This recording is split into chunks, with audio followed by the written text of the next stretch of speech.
Third, from Scripture proofs, I shall but briefly gather some of the many that might be pressed, which, being put together, to me seem impregnable. I shall reduce them to these heads. First, I shall adduce some practices of the Lord's people, frequently reiterated, never condemned, always approven, confirming this point. Secondly, some severe reprehensions for their omission of this duty in the season thereof. Thirdly, some promises both of spiriting for the duty and for countenancing it when undertaken. Fourthly, some precepts commanding such achievements. Fifthly, some prayers supplicating for them, all which put together will make a strong argument.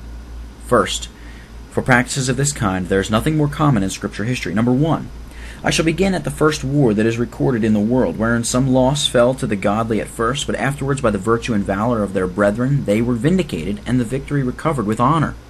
Lot and his family living in Sodom was taken prisoner by Chedorlaomer and his confederates. Genesis 14, verse 12. But Abraham, hearing of it, armed his trained servants and pursued them to Dan and rescued him. Verses 14 through 19.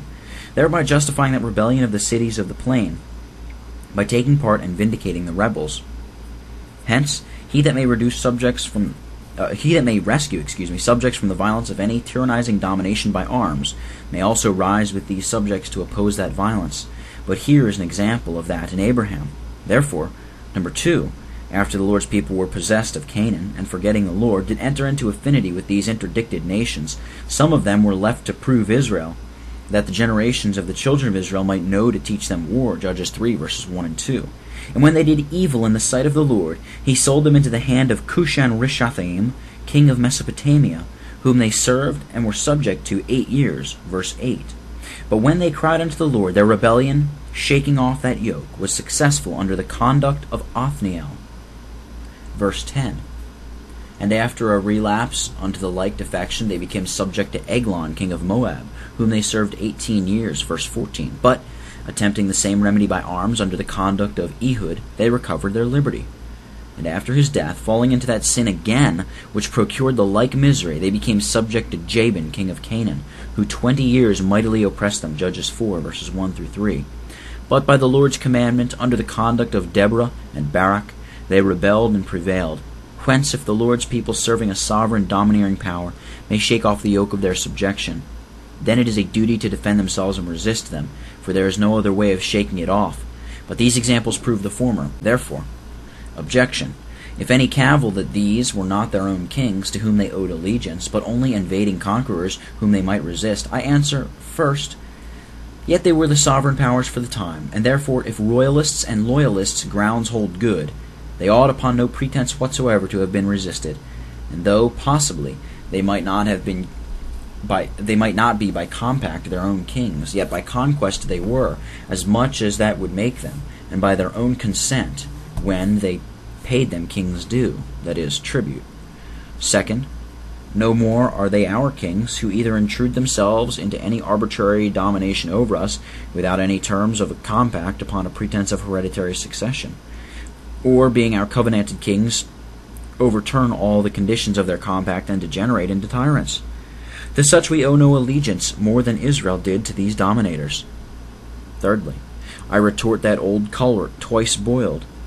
Who should be judged whether they were their own lawful kings or not? For they acted as kings, and thought themselves their absolute lords, and gave themselves out to be such, and yet we find an approved rebellion against them. Mr. G., in his Magistrate's Original, Chapter 8, Section 4, page 268, improves these instances to the same purpose, and adds, quote, neither, as far as my observation goes, can any immediate or extraordinary command or word for what they so did be pretended to or pleaded from the text from any of them, or for any, save Barak or Gideon, unquote.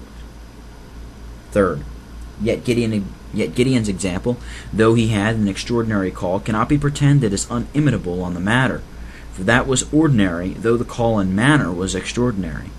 He, with the concurrence of a very few men, did break the yoke of subjection to Midian, Judges 6 and Judges 7. And having called his brethren out of all Mount Ephraim into a conjunction with him in the pursuit of his victory, when he demanded supply of the princes of Succoth and of the men of Penuel, and they denied it, he served them as enemies. Whence, if a small party may with God's approbation deliver themselves and the whole of their community from the bondage of their oppressing dominators, whom they had served several years, and may punish their princes that do not come out to their help, in a concurrence with them, and encouragement of them in that attempt, then it must be duty to defend themselves against their oppressors that rule over them, and all ought to concur in it, or else there would not be justice in punishing them that were defective in this work. But we see the former from this example. Therefore, objection: if it be said, Gideon and the rest of the extraordinary raised judges were magistrates, therefore they might defend and deliver their country, which a private people that were only subjects may not do, I answer, firstly, they were subject to these tyrants that oppressed them, who were then the sovereign powers of that time, and yet they shook off their yoke by defense of arms. And secondly, they were not then magistrates when they first appeared for their country's defense and deliverance, neither in that did they act as such, but only as captains of rebels, in the esteem of them that had power over them.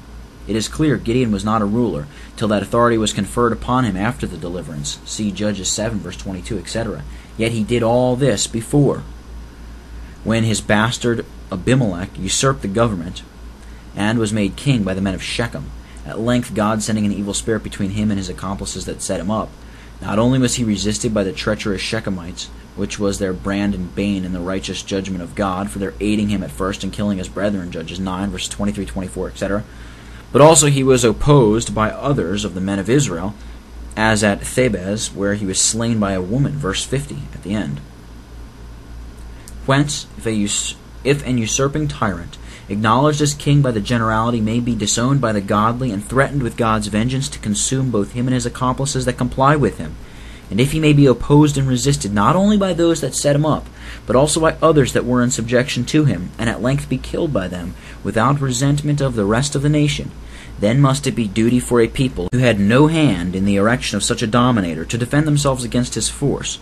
But the former is true by this example. Therefore, number 5, when Israel fell under the tyranny of Ammon, oppressing them 18 years, they did, by resisting these supreme powers, shake off their yoke under the conduct of Jephthah, and being challenged sharply by the men of Ephraim, who, it seems, claimed the prerogative of making war, and therefore came to revenge and reduce Jephthah and his company to order, casting herein belike a copy to our regular loyalists, who are very tenacious of this plea of the Ephraimites, that at least without the nobles of the kingdom no war is to be made. Yet we find Jephthah did not much regard it, but stoutly defended himself, and slew of them 42,000 men by their shibboleth, Judges 7. If people then, when questioned for defending themselves by them that claim a superiority over them, and should deliver them, may defend themselves both without them and against them, then it is a people's duty and privilege, but the former is true by this example. 6th, they were then made subject to the Philistines 46 years, whom the men of Judah acknowledged for their rulers. Yet Samson, that rackle-handed saint, never ceased from pelting them upon all occasions, and when challenged for it by the men of Judah, saying, quote, knowest thou not that the Philistines are rulers over us? What is this that thou hast done? Unquote. Samson objects nothing against their being rulers, but notwithstanding prosecutes his purpose of vindicating himself in defense of his country. As they did unto me, says he, so have I done unto them. Judges 15, verse 11. Hence, if saints may avenge themselves upon them whom the country calls rulers, and when enabled by God may do to them as they did to them, then must it be duty for them to defend themselves against them. But the antecedent is true by this example. 7th, when Paul, in the pursuit of the Philistines, had charged the people with a foolish oath, like unto many of the ensnaring oaths that monarchs use to impose upon people, not to eat any food until the evening, Jonathan his son tasted but a little honey, and lo, he must die, which Saul confirmed with another peremptory oath, God do so to him, and more also, if he should not die. Whereupon the people, as resolute on the other hand to save him, resisted the rage of that ruler, and swore as peremptorily that not one hair of his head should fall to the ground. So the people rescued Jonathan, that he died not. 1 Samuel 14, verses 44 and 45. Hence, if people make covenant by oath to resist the commands and rescue a man from a tyrant's cruelty, then it is duty to defend themselves against him. The antecedent is true here. 8th, afterwards, when the manner of the king, presaged by Samuel, was verified in Saul's degeneration into many abuses of government, This privilege of resistance was not wholly emancipated, but maintained by David's defensive appearance with his little army. He took Goliath's sword not for ornament, or only to fright Saul, but to defend himself with it, and was captain first to 400 men. 1 Samuel 22, verse 2. Had a mind to keep out Kaliah against him with 600 men. 1 Samuel 23, verse 13. And afterwards a great host came to him to Ziklag, while he kept himself close because of Saul, the son of Kish. 1 Chronicles 12, verse 1. And throughout where they left Saul, and came and helped David against him. This is proved at length by Lex Rex, question 32, page 340. Ninth, the city Abel, whither Sheba the traitor had fled, did well to resist Joab the king's general, coming to destroy a whole city for a traitor's sake, and not offering peace to it, according to the law, Deuteronomy 20, verse 10, and defended themselves by gates and walls, notwithstanding he had commission from the king, 2 Samuel 20. And after the capitulating, they are never challenged for rebellion. 10th, the 10 tribes revolted from the house of David when Rehoboam claimed an absolute power and would not acquiesce to the people's just conditions. 1 Kings 7, verse 2. 2 Chronicles 10, which is before justified in head 2. Hence, if it be lawful for a part of the people to shake off the king, refuse subjection to him, and set up a new one, when he but resolves to play the tyrant, then it must be duty to resist his violence when he is tyrannizing. But the antecedent is clear from this example. This is vindicated at more length by Just Pop, chapter 3, page 52. 11th, the example of Elisha the prophet is considerable. 2 Kings 7, verse 32, quote, Elisha sat in his house, and the elders sat with him, and the king sent a man before him. But ere the messenger came to him, he said to the elders, See how this son of a murderer hath sent to take away mine head. Look, when the messenger cometh, shut the door, and hold him fast at the door. Is not the sound of his master's feet behind him? Unquote. Here was violent resistance resolved both against the man and the master, though the king of the land for the time. And this calling him the son of a murderer and resisting him is no more extraordinary, though it was an extraordinary man's act, than it is for a plaintiff to libel a true crime against a wicked person, and for an oppressed man to close the door upon a murderer. Lex Rex, question 32, page 346. Hence, if a king or his messenger, coming to use unjust violence against an innocent subject, be no more to be regarded than a murderer's emissary, but may be resisted by that innocent subject, then must a community of such innocent subjects defend themselves against a tyrant or his emissaries, coming against them on such a wicked errand. The antecedent is here clear. 12th, the city of Libnah revolted from under Jehoram's tyranny. 2 Chronicles 21, verse 10. P. Martyr on the place saith, They revolted because he endeavored to compel them to idolatry. This is justified above in head 2. Hence, if it be lawful for a part of the people to revolt from a tyrannical prince, making defection from the true religion, then it is duty to defend themselves against his force. The antecedent is here plain.